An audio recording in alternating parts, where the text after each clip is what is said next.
Okay, so we're starting off with this inequality. It has some fractions. It's an inequality, so we get to review a couple of the things that we had in the last part to this. So first thing, if you're like me, you don't want to deal with the fractions, so we are going to clear the fractions. So what was the process I told you last time as far as clearing the fractions? What should I do? Find the common denominator. What is that in this case? Okay, 14. Yes, I wrote the problem on the board correctly, so that's good. So what I'm going to do is I'm going to multiply every single term. Remember, every term, whether it's a fraction or not, has to be multiplied by 14. So this first term, I'm going to do 14 over 1. This second term, I'm going to squeeze a 14 over 1. And even though this is not a fraction, I multiply it by 14. I'm not going to write it over 1 because I don't have a fraction there. Okay, so from here, 2 goes into 14, leaves 7. That's good. My denominator has canceled. And so that leaves me what as a first term? 21x. Great job. I appreciate your help. And then 7 goes into 14 2 times and leaves what? 8x. And then that's greater than or equal to, because notice this 14 is positive. So we did not multiply or divide by a negative. That's the only time we would flip the inequality sign. And then over here, negative 5 times 14, I believe that's negative 70, but correct me if I'm wrong there. We okay? Did I do that good? All right. The rest of this, I think everybody would be down pat with this problem if this had been where we started. So 21 and 8 is 29x. I'm going to divide those sides by 29. It's not a negative 29, so I do not flip the inequality. So I get negative 70 over 29.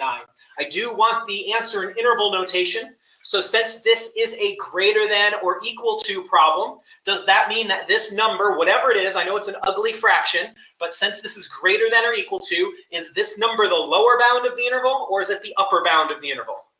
It's the lower. Everything else is bigger, so that means that that number, 70 over 29, or negative 70 over 29, is the lower bound. And what is then, in this instance, the upper bound? Infinity. Perfect. Let's see if I can do that. Woo! That's not too good, but it's okay. And then in this case, because of the equal bracket, I am going to put, because of the equal bar, I'm going to put a bracket there. Okay, so just that was one more inequality to pick up where we left off last time. I would like you next, please, to solve the next equation that is labeled example 4.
So here goes.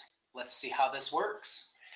Most of you probably gone through this. Maybe you've got something that's unsettling. Some of you might know what to do. If not, that's okay. That's why I'm here. So just going to go through the normal steps that we talked about last time. First thing is I've got to make this look a little cleaner. So on the left, the 5 minus 4x, there's nothing really to do with that. On the right, though, I have a negative to distribute. So a negative times 9 is negative 9. A negative times 9x is negative 9x. Also, on the right-hand side of this, I have some like terms. So the left-hand side of this is patiently waiting. The right-hand side, I've got 5x minus 9x is negative 4x.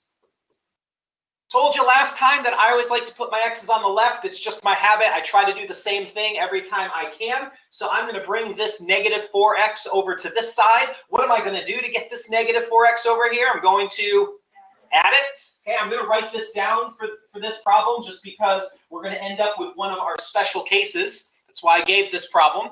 And what do you notice happens when I add the 4x to get rid of it from the right? What happens also on the left? It cancels as well. So now what I have is I have an equation that no longer has any x's. And you're welcome to put the 5 over there. That's fine. I'm going to stop at this point because I notice I don't have any variable left. What I have is this statement. On the left side, I have the number 5. That's all that remains. On the right side, I have the number -9. And there's an equal sign in between them. So, for all of us, I know some of you might just gotten out of bed. Is 5 equal to -9? No, that's a false statement. And there's no x that I have a variable to put a number in to make both sides equal. Okay, so this is a false statement. It's never going to be true. There is no way to make it true. It's not a conditional statement any longer. There's no variable. So since this is false, what that means is that this is never going to be true. And so then there is no solution to this. Now, 2 points of interest for us today. The mathematical term for this, when you end up with a statement that is never going to be true, this is called a contradiction. The left side contradicts the right because there's an equal sign in the middle, so they're not equal. And since there is no solution, the way we represent this, because we have solution sets. I told you that that was one of the things I'm going to be fussy about. There's some points of notation. So my solution set is the empty set. I'm just going to put a couple squigglies with nothing in between them. Some of you, and maybe MyMathLab, I forget what MyMathLab uses. Some of you may use the null symbol, which is just a olive with a toothpick through it. That also means empty set. Pick your favorite. Don't use both. Okay, I studied set theory when I was in college. Who knew there was such a thing? And when you put squigglies with an empty set in it, that means something. Okay, so that has mathematical meaning, and it's no longer an empty set. You got something in there. Technicality, I know, but sometimes that happens. So pick your favorite symbol for the empty set and go with it. All right, so one more, and then we've got a couple graphs we're going to look at, and then we'll be done with this unit on equations and inequalities. Same thing here. Let's see what we end up with and what that's going to be called.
All right, so let's go with this. We're going to get another special case. So first thing I'm going to distribute, we get 3x plus 6, and then negative 5x minus 10 is equal to negative 2x minus 4. So there is our first line. I've got some like terms. Solving equations is always the same steps. So 3x minus 5x is negative 2x. 6 minus 10 is negative 4. I'm going to take this a little further. Once you get a little experience, or maybe you've already noticed what this is going to be, you could stop here, but I'm going to take it one more step. I'm going to get all the x's on the same side on the left. So that means I'm going to add the 2x to both sides. And then again, just like the last problem, you notice what happens? The x's on both sides end up canceling. So this time, though, instead of a contradiction, what I'm left with is -4 on the left and -4 on the right. This time I don't get something that's not true. I get something that is true, yes. This is called an identity.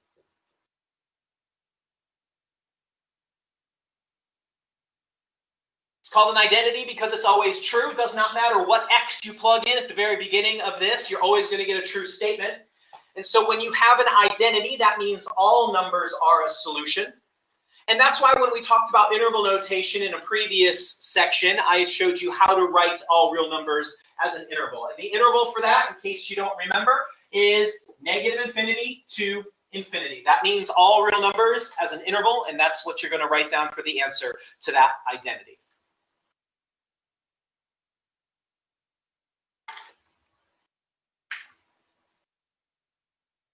The last thing that we are going to do is we are going to look at the graphs, because another way to solve equations is to read graphs. This is a skill that we are going to use a lot in this class. So this is a super important point of understanding. So I'm going to look at exercise 5 with you, and then I'm going to have you do, I'm going to look at example 5 with you, and then I'm going to have exercise 7 be yours. So notice we've got this graph. We've got these two functions that are not labeled because I couldn't figure out how to put labels on the graphs because I am limited. So here's what you're going to do. You're going to label this one down here, f of x, this graph that's down at the bottom, and then the one that's above it, you're going to label g of x. Okay, so that will help us to be able to solve the problems that we're given. So notice right below the graph, we have two things that we're going to solve. We have an equation and an inequality.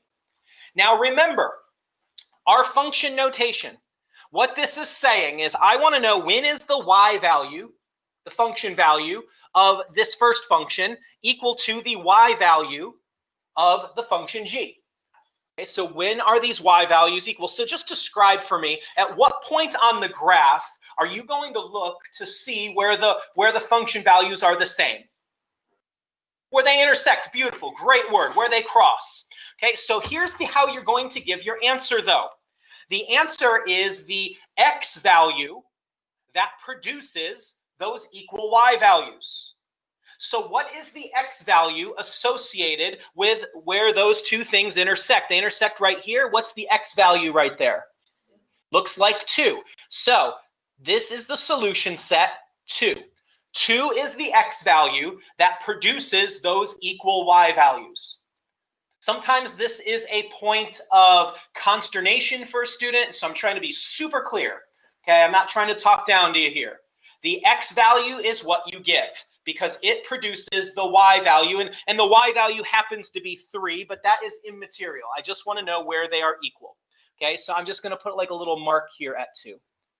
So now the next part of the problem says, okay, now I want to know at what point or what points is the function value of f, are the y values of f bigger than the y values of g? So we know where they're equal right at that point. So tell me, is it to the left of that point, or is it to the right of that point where the f values, the function values of f are bigger than the function values of g? Left or right? To the right. Here is my function f, in case you're not seeing it. And so here, this is f right here. These y values are bigger than these y values. Does that make sense? Everybody seeing that? Okay, if you're seeing that, that's great, okay, because we're going to do a lot of reading graphs in this class. And so, since this, I'm just going to kind of shade it real quick just so I know where I'm looking at. Since these are the y values that are bigger, I'm going to now describe the interval. And once again, I'm describing the interval on the x-axis that produces those y values. So where does that interval start? What's the lower bound of that interval? The x values that produce the y values. So the the lower bound is not 3, the lower bound is 2. Okay, it starts right here at this x value, and then it goes in this direction. All of these x values that I've just shaded to the right, those are the x values that produce the y values that are bigger. So 2 to infinity. We always put a parenthesis at infinity. And this time, because I do not have any equality in my inequality, I'm going to put a parenthesis on that side as well. All right, so if you would do the same sort of thing with exercise 7. Oh, let me tell you before you get going, because then it makes the problem a lot harder. This graph right here is going to be g of x, and then this one is f of x.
All right, so the first one, where do they intersect? What is the solution set to where f of x equals g of x? Okay, it is at -3. This point right here, -3, has the y values equal. So I'm going to use my solution set. I'm going to put a -3 right there. Beautiful. And so now that -3 is either going to be the lower bound or the upper bound of the solution. So let's check out the inequality here. I'm interested in where the function g is bigger than the function x. So is it to the left or to the right that the values of g are bigger than the values of f? Okay, so if a lot of you said right, so let's look to the right here. To the right, these are the lower values. Which function is this that has the values that are lower? This is g. So this right here, these are the function f, these are the function g. So these y values of f are actually the bigger ones. So that is not what we're looking for. We're looking for where the values of g are the bigger ones. So over here, we see that, okay, this y value is bigger than this y value, and etc. We can keep going. So the values of g are bigger than the corresponding values of f as I was to proceed down this side of the function. So what we have here is -3 is going to be the upper bound, and I'm interested in all these points going to the left. So that is -∞ to -3. Again, I don't have an equal sign here, so it's going to be a parenthesis at the -3 end. All right, let's try one more. So there's one more graph here. So do this one. I've already labeled the function f and the function g. So label yours as well, and then answer the 2 questions, please.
Okay, so once again, first question is, where is the y value of function f? Where is that value equal to the function g? So that happens at what x value? 0. Here's the intersection. The intersection happens at 0. So the solution set here is the set with 0 in it. And so again, I am now interested in where are the values of f less than or equal to the values of g. So from that intersection point, which direction is it, left or right, where the values of f are the smaller values? Okay, it's going to be to the right. So again, in case you're still struggling to see this, when I go right, here's a y value on g. The corresponding y value on f is there. It's smaller. Here is a value on g. Here's the corresponding value on f. It is smaller. So that's why it's to the right that we're interested in. Those y values are below the y values of the function g. So I am interested in this interval right here, and that is the interval that starts with 0, goes to infinity. And this time, because there is an equal bar, I am going to put a bracket at that end. So that is solving an equation or an inequality from a graph, which is going to be something that will be on the test. I'm going to put a couple of those, I promise. Okay, so make sure that you feel sort of confident doing that. And that's all I got from that section. So if you have any questions, let me know.